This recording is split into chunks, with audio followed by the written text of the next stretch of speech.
भगवते वासुदेवाय नमो नमः। आज 17वां अध्याय भगवान श्री कृष्ण की नित्याचर्या और उनके पास जरासंध के कैदी राजाओं के दूत का आना। सुखदेव जी कहते हैं, जब सवेरा हो जाता था, मुर्गे आवाज करने लगते, तो जो उनकी पत्नियां थी वह उनसे तंग होती कि यह आवाज क्यों कर रहे हैं, भगवान श्री कृष्ण हमारे पास से उठ जाएंगे, क्योंकि वह चाहते ही नहीं थे कि उनका जरा सा भी विछोह हो भगवान श्री कृष्ण से। इस पर तो सुखदेव जी यह भी कहते हैं कि उनकी पत्नियों को ब्रह्म मुहूर्त ही असहनीय सा लगता था कि ब्रह्म मुहूर्त आएगा, अब भगवान श्री कृष्ण उठ जाएंगे और हमसे दूर चले जाएंगे। तो यह सोचकर तो वह ब्रह्म मुहूर्त में भी उठना पसंद नहीं करती थी, लेकिन भगवान श्री कृष्ण वह उठते थे ब्रह्म मुहूर्त में। फिर सबसे पहले वह उठते ही हाथ मुंह धोते और अपने आत्म स्वरूप का ध्यान करते, जो उनका ब्रह्म स्वरूप है, जो वह अवतार लिए हुए हैं, पहले वह उसी का ही चिंतन करते थे। इसके बाद चिंतन करने के बाद वह स्नान करते, शुद्ध धोती धारण करते, पटका धारण करते और उसके बाद बहुत से गोएं दान करने के लिए चल पड़ते। जब वह गोएं दान करते तो वह गोई दुधारी होती थी, यानी कि जो पहले पहल ब्याही हुई होती हैं, और 13,084 गायें उनका नियम था कि वह प्रतिदिन दान करते ही करते हैं। उसके बाद वह अपने नगर में सब सकुशल है ऐसे अपना लोगों की अभिलाषाओं को पूर्ण किया करते थे।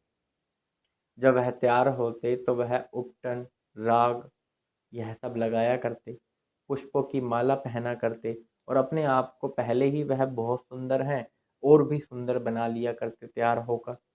इसके बाद मंत्रियों में, सब जनों में, सगे संबंधियों में वह सब बांट दिया करते और जो कुछ उनमें बच जाता, पुष्पमाला आदि, फिर उसको अपने उपयोग में लेकर आया करते। फिर वह दर्पण देखते जिसमें उनका अपना मुखारविंद देखते और इसी दिनचर्या में, जो नित्यचर्या है उनकी, इसी में ही वह संध्या वंदन भी किया करते। इसी के अंदर वह जो घर के बड़े बूढ़े हुआ करते थे, उनको पूजा भी किया करते थे सुबह सुबह, और पितरों का तर्पण भी करते थे। यह उनकी नित्यचर्या थी। इसके बाद दारुक नाम का सारथी आया करता, घोड़ों से जुता हुआ रथ लेकर। उनका हाथ पकड़कर श्री कृष्ण रथ पर सवार होते और सुधर्मा नाम की एक सभा थी, उसमें चले जाते। भगवान श्री कृष्ण हर महल से अलग अलग बन के तो निकलते थे, लेकिन सुधर्मा सभा में एक ही पहुंचते थे। हर महल के अंदर श्री कृष्ण ही थे, अलग अलग अपने ही रूप में। वो सब एक हो जाते थे जब वह सुधर्मा सभा में जाएंगे। वह एक ऐसी सभा थी जहां पर शोक, मोह, दुख, भय, जार और मृत्यु, ये 6 उर्मियां प्रवेश ही नहीं कर सकती थी। वह एक ऐसी सभा थी।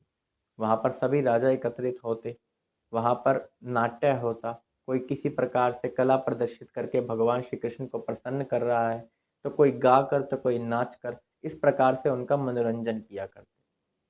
तो एक दिन की बात है कि एक अनजान व्यक्ति उनके द्वार पर आता है। दूत संदेश देते हैं भगवान श्री कृष्ण को। इसके बाद उनको अंदर बुलाया जाता है। उनसे पूछा जाता है कि आप किस कारण से आए। तो वह बताते हैं कि जो जरासंध है, उसने दिग्विजय के समय 20,000 राजाओं को कैदी बना के रखा हुआ है, और वह राजा जो है कैदी बने हुए हैं, वह चाहते हैं कि वह उस कैद से आज़ाद हो जाए। तो आप ही प्रभु हमारे रक्षक हैं। वह उनसे यह प्रश्न करते हैं, 2 प्रश्न करते हैं वह। पहला प्रश्न तो यह है कि जरासंध जैसा राजा भले ही बड़ा ही दुष्ट हो, लेकिन प्रभु आपने अवतार लिया हुआ है, और आपका जब अवतार इस धरती पर है और आप हमारे निकट हैं, तो वह जरासंध जैसा दुष्ट हमें कष्ट कैसे पहुंचा सकता है। दूसरा प्रश्न वह यह करते हैं कि चलो मान लीजिए कि जरासंध ने हमें कष्ट नहीं पहुंचाया, हमारे दुष्ट कर्मों ने, हमारे अशुभ कर्मों ने हमें यह सजा दी है, लेकिन प्रभु जब आप यहाँ पर हैं, हमारे निकट हैं, हम आपसे प्रेम करते हैं, हम आपकी शरण में हैं, तो हमारे जो अशुभ कर्म, दुष्ट कर्म हैं, वह भी हमें सजा कैसे दे सकते हैं प्रभु। वह जो हैं दूत हैं, जो उन राजाओं के द्वारा भेजे गए हैं, जो कि कैद में हैं, जरासंध ने जिनको कैद किया हुआ है, वह अब अपने आप को छुड़वाना चाहते हैं। इसलिए उन्होंने एक दूत को संदेश देकर भेजा था भगवान श्री कृष्ण के पास। तो वह जैसा तैसा जो उनको सुनाया गया था वह आकर बता देते हैं और भगवान श्री कृष्ण को कहते हैं कि हम आपकी शरण में हैं, आप हमारी रक्षा कीजिए। इस प्रकार दूत ने कहा और उसी समय वहां नारद जी आते हैं। नारद जी बड़े ही सुंदर लग रहे हैं, स्वर्ण के समान उनकी जटाएं हैं, बड़ा ही सुंदर और चमक है मुख पर। जब वह वहां पधारते हैं, भगवान श्री कृष्ण उनकी वंदना करते हैं, उन्हें श्रेष्ठ आसन देते हैं, विराजमान करवाते हैं, उनकी पूजा करते हैं। इसके बाद उनको कहते हैं कि आप जो त्रिलोक में विचरण करते हैं, यह हमारे लिए बड़ा ही लाभकारी है। इससे हमें घर बैठे ही त्रिलोक में जो भी हो रहा है यह सब जानने को मिल जाता है। हालांकि यह उनकी लीला है, यह उनका अभिनय है, नाट्य है, जो कि वह नारद जी मानते हैं, क्योंकि वह तो ऐसी कोई चीज है ही नहीं जो नहीं जानते। वह तो सब कुछ जानते हैं, उनके समय में क्या हो रहा है, किस प्रकार उन्होंने सृष्टि की रचना की है, और सभी देवताओं की उत्पत्ति ही उन्हीं से हुई है।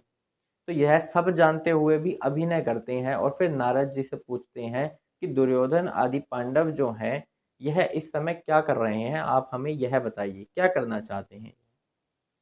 अब देव ऋषि नारद पहले तो उनकी बहुत ही सुंदर स्तुति करते हैं, फिर यह भी जानते हुए कि यह सब कुछ जानते हैं फिर भी अभिनय कर रहे हैं पूछने का, सो मैं इनको बताता हूँ। तो नारद जी कहते हैं कि इस समय युधिष्ठिर आदि पांडव जो हैं, वह राजसूय यज्ञ कर रहे हैं। वैसे इनके पास किसी चीज की कोई कमी नहीं है, लेकिन फिर भी यह राजसूय यज्ञ कर रहे हैं क्योंकि यह आपकी प्राप्ति करना चाहते हैं प्रभु, यह आपके दर्शन करना चाहते हैं। उस यज्ञ में बड़े बड़े देवता आए हुए हैं, नरपति आए हुए हैं, सभी एकत्रित हैं, सभी को आपके दर्शन हो जाएंगे। तो प्रभु आप वहां पर चलिए। इसी उद्देश्य से नारद जी वहां आए थे। अब एक ही समय पर इन दोनों का आना और कहना कि आप हमारे साथ चलिए। तो अब भगवान श्री कृष्ण बड़ी मधुर मधुर वाणी में यह सारी बात उद्धव जी को कह देते हैं। कहते हैं कि उद्धव जी, आप हमारे नेत्रों के समान हैं, तो आप हमें बताइए कि हमें पहले क्या करना चाहिए। जो वहां पर राजसभा होती है, वह राजा यही सोच रहे हैं कि पहले जरासंध पर चढ़ाई करनी चाहिए, उसका वध करना चाहिए और राजाओं की रक्षा करनी चाहिए। उन सब का तो यह मानना है। लेकिन वह उद्धव जी से कहते हैं कि आप बताइए कि हमें पहले क्या करना चाहिए। क्या हमें युधिष्ठिर के राजसूय यज्ञ में जाना चाहिए पहले, या फिर हमें जरासंध की चढ़ाई करके वहां से राजाओं को मुक्त करना चाहिए। और जो उत्तर फिर उद्धव जी देते हैं उसका वर्णन अगले अध्याय में होगा।